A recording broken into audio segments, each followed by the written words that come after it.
Hello friends, Namaskar.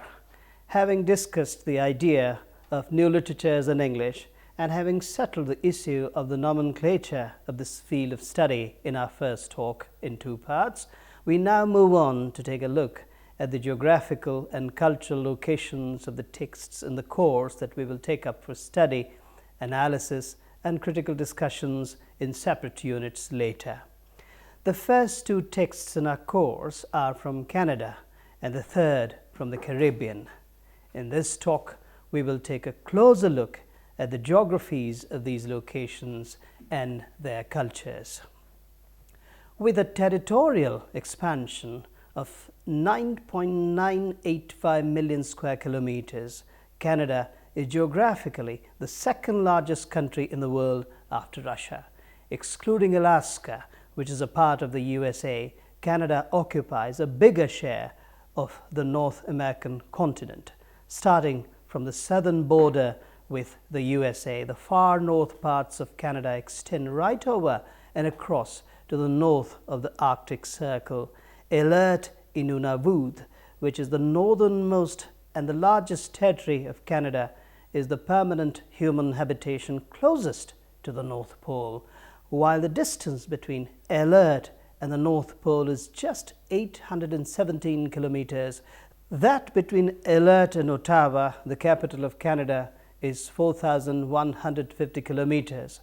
It is a distance of 4,640 kilometers from the southernmost parts of Canada in Middle Island in the province of Ontario to Cape Columbia on Ellesmere Island in the northernmost Canada. From Cape Spear, the most easterly point, to the most westerly at Mount St. Elias, there lies a distance of 9,306 kilometers. Of this huge land area, the most populated parts of Canada are near its border with the USA in the south, so much so that 90% of the population of Canada lives within around 200 kilometers of the border with the USA. We cite a passage from Mrs. Anna Bowell Jamieson in the 165th volume of the Gentleman's Magazine, published in 1839 in London, to understand why the overwhelming percentage of immigrants to Canada over the past 1 3/4 of a century chose to settle in these southern parts. No one who has a single atom of imagination can travel through these forest roads of Canada without being strongly impressed and excited. The seemingly interminable lines of trees before you, the boundless wilderness around, the mysterious depths amid the multitudinous foliage where foot of man has never penetrated, and which partial gleams of the noontide sun, now seen, now lost, lit up with a changeful magical beauty, the wondrous splendor and novelty of the flowers, the silence unbroken but by the low cry of a bird. Enchantingly romantic in character, Mrs. Jamieson's description in the cited passage is about the southern province of Ontario in the present-day Canada, and helps us understand the reason why the steady flow of immigrants from Europe in the 19th and 20th centuries settled in these parts and didn't move north. North of the regions bordering the USA, the European immigrant population of Canada decreases substantially. Big territories of the country northward are stretches of wilderness immensely rich in natural resources, some parts of which are inhabited by the Inuit and other aboriginal peoples. To borrow a piece of information from a web page of the website of the Government of Canada, Canada's north is a vast area.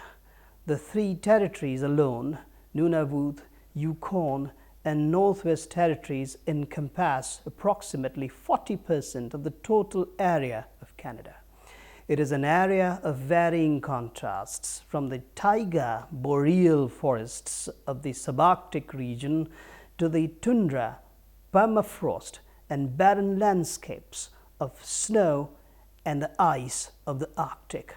Most of the populations live in isolated communities scattered across the region, with the majority of the population living in the territorial capitals.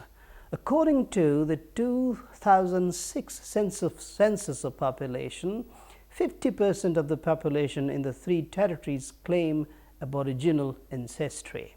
These summary details of Canada's interesting geography and the heavily lopsided distribution of population through its landscape set up a good platform to discuss the culture of this important country in the Commonwealth of Nations and an important contributor to the new literatures in English. An interesting fact about Canada's culture is that it is as much bifurcated as the landscape between the pleasant and salubrious south, inhabited by almost 80% of the country's population, and the harsh and tough north, with a remarkably sparse or negligible human habitation. The southern parts of British Columbia, Alberta, Saskatchewan, Manitoba, Ontario, and Quebec are mainly peopled by the European and other immigrant populations with their diverse cultures. And the northern parts of these provinces and further north, there are Aboriginal populations with their indigenous native cultures. This uniqueness of Canada, in terms of its somewhat disintegrated cultural diversity, is, for some scholars, the country's biggest challenge. Looking deep into the beginning of the history of Canada, one would see the extremely important factor of immigration playing a significant role in the making of the multiculturality in the country. Historians point out that the beginning of Canada as a habitable place begins with the arrivals of first settlers who later became the Aborigines there. For example, Scott C. talks of at least two great waves of migration bringing native peoples to Americas. Basing their arguments on archaeological findings, the historians say that the first of these waves happened between 12,000 and 20,000 years ago, bringing migrants traveling west from North Asian regions to Canada through the Bering Strait. Again, archaeological research proves that the Inuit people who originally lived in the northwest of Alaska moved eastward into what are now Canadian territories in the second wave of migration between 700 to 1000 CE. Apart from these archaeologically verified accounts of the earliest immigration into Canada, there are some well-founded theories of smaller groups of ethnic peoples entering the Canadian lands from deep into what are now the territories of the United States of America. It is easy to surmise from the findings and theories about the first arrivals of humans into the country that the history of Canada starts with a remarkable amount of cultural diversity. The Europeans, Portuguese, Spanish, English, French, and Basque, started arriving in Canada in smaller groups for fishing after Giovanni Caboto of Italy in 1497 landed somewhere along the coast of Labrador, Newfoundland, Cape Breton Island, thus marking the first recorded landfall on the North American mainland since the Norse voyages. Thereafter starts the steady trickles of people from different countries of Europe reaching Canadian territories from sea routes, and also struggles to occupy and own lands there. Through Jacques Cartier in early 16th century and through Samuel de Champlain in early 17th, the French made their first serious attempts at creating settlements in this newly discovered world. Established by Champlain, a French settlement on River St. Lawrence at Quebec was the first European colony in Canada. And with this starting of the first colony, there started a series of armed conflicts between the natives and the colonizers. The several encounters between the French and the Iroquois League were well recorded in history books and constitute an important theme in the history of Canada. The League was a confederacy of 5 indigenous communities known to the British as Five Nations, made up of the indigenous peoples of Mohawk, Onondaga, Oneida, Cayuga, and Seneca. In late 17th century started a series of British-French military conflicts that continued till after the middle of the 18th century, which included, in the words of Scotsy, 4 large-scale wars and scores of minor skirmishes to bring about the defeat of New France. The end of the 7 Years' War after the Treaty of Paris in 1763 brought an end to the French imperial rule in Canada, making the country an uncontested colony of the British. Canada can be said to have begun becoming a nation with the creation of the Confederation on 1st July 1867, uniting the British territories in Canada.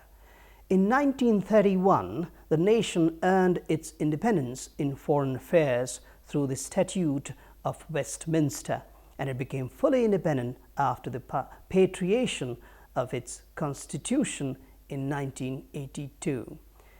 Beginning with the first arrivals and immigrations around 20,000 years ago to the attainment of full independence in 1982 through a series of wars between the first arrivals and European imperial powers and successive stages of developments of all kinds, the history of Canada has its full impact on its uniquely multicultural society and its literature. The themes that give the Canadian literature its variegated beauty are the themes of indigenous imagination, of immigrant European cultural values, of their wonder at the landscape of Canada, and their experiences of contact and interaction with the natives. All of these experiences are spread over this many millennia long history of Canada constitute the collective genetics of Canadian literature, imparting it its uniqueness, which W.H. New chooses to put in the following words. To read Canadian literature attentively is to realize how diverse Canadian culture is, how marked by politics and religion, how influenced by differences of language and geography, how preoccupied by the empirical world, but how fascinated by the mysterious and the uncertain. Apparent is important.